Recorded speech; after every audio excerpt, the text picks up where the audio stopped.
Hi, I'm with Sam, one of the design engineers from Hope Technology, and he's going to be explaining to us about the new Hope Tech 4 Evos.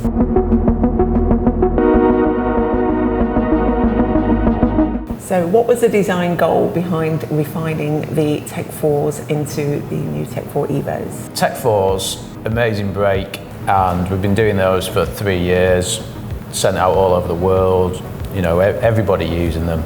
We always want to produce the best product that we can. We get a lot of feedback, and there's always things where we think, oh yeah, we could improve this and we could improve that, and that's where the evolution sort of thing was born. It's like, oh yeah, there's a couple of little things here that we could tweak and we could make this a better product for the end user. So what are the new features? So if we start the master cylinder end, the first and most obvious thing there is we have a bleed port on the lever. So it's just another option for people when they're bleeding the brake. It allows people to bleed the brake without removing the lid, which was something we always got a lot of feedback about. So you can do a tidier bleed and not get fluid everywhere. You can still bleed them the old way, so we're giving people that option. It's just another option. The lever blade itself, we've changed the shape of the lever blade, so there's more of a hook on the end of the lever, and we've reduced the size of the dimples on there to make the lever feel a bit smoother and try and improve the ergonomics of the lever a little bit. The hook on the end, so you feel more locked into the brake when you're riding really hard. So the other change on the lever is the cam mechanism has been reworked, and that's to reduce the free stroke of the lever, but it's also to change the way in which the power comes on when you start braking. So the power comes on in a nice gradual linear way, which makes modulating the brake really easy, and we thought we could improve that, so we've changed that in there. Then caliper wise, there's 2 new calipers, TR4 and a GR4 caliper. GR4, the sort of heavy duty use brake, the most powerful brake, that's got larger pistons than the V4 it replaced, so there's a power increase there. The TR4 is, again, it's quite a lot more powerful than the E4 that it replaced, and it also now uses the pad from the V4, so it's got a larger pad area, which helps us a bit with consistency in the brake. The other thing is the bore cap design has been tweaked to narrow the caliper and to improve compatibility of the caliper with third-party hubs and frames, because sometimes there was an issue with that. Okay, so you've mentioned that there's the new bleed port on there, but other than that, is the bleeding procedure still the same as the old version? Yeah, it's very similar.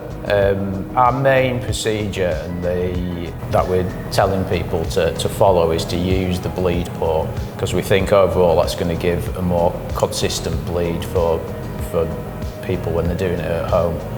To make it easy for the user and just to improve the consistency of bleeding, because I think with every brake manufacturer well, one of the most important things is getting a good bleed on the brake in the first place, and if you get that, you're sort of winning before you start. So it's worth spending the time there. What are the differences then between the GR and the TR? Okay, so the GR4 brake is really designed as a heavy duty use brake, so it produces the most power out of any of our brakes. It's got the most mass in it, so it'll deal with the highest temperatures, it'll resist fading for longer. If you have an e-bike or a downhill bike or any kind of long travel enduro bike, anything that's going to take a lot of hammer, then we'd recommend the GR4 brake. The TR4 brake is like the GR4's little brother, if you like.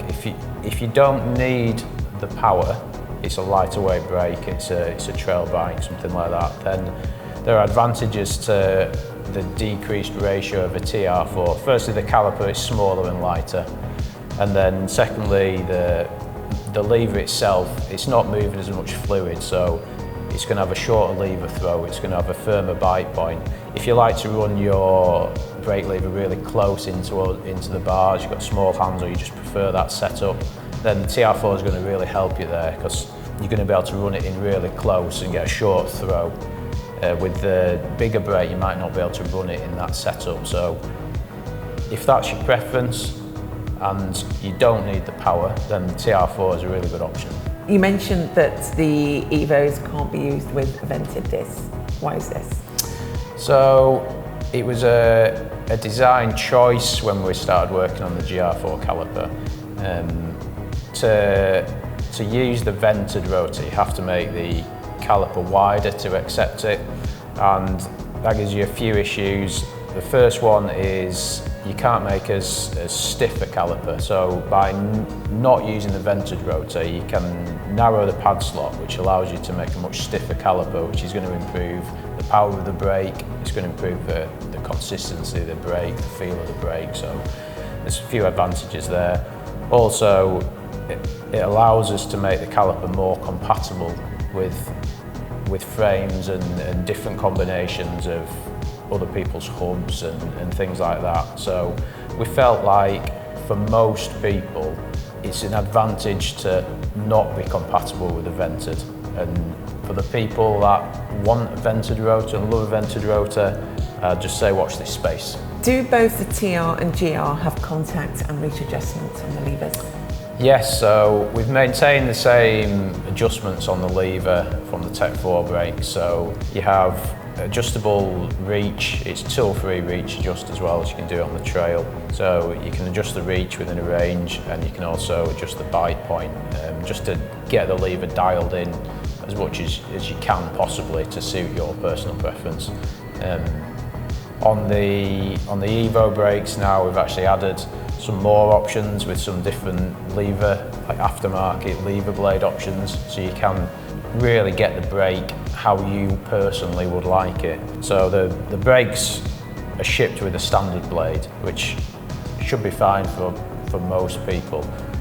There's two other options, and it's the choice of blades is really defined by how far you like to run your blade from the handlebar. So if you like to run your blade really close into the grip, then we have a lever called a control blade, which actually allows you to run the blade 5mm closer in to the bars, and the angles of everything are changed to suit the shape of your hand when you're running it in that close. And then on the other end of the scale, if you like to run your lever far out, we have a blade called a power blade, which again, everything's designed around the position that the blade is from the handlebar, so you can find a more comfortable setup no matter what sort of hand size you have, etc. And with that then, obviously you've got the levers in front of you. How do the shapes differ to make them work? So your control blade, it has more of a kink in the blade, and then the end of the blade is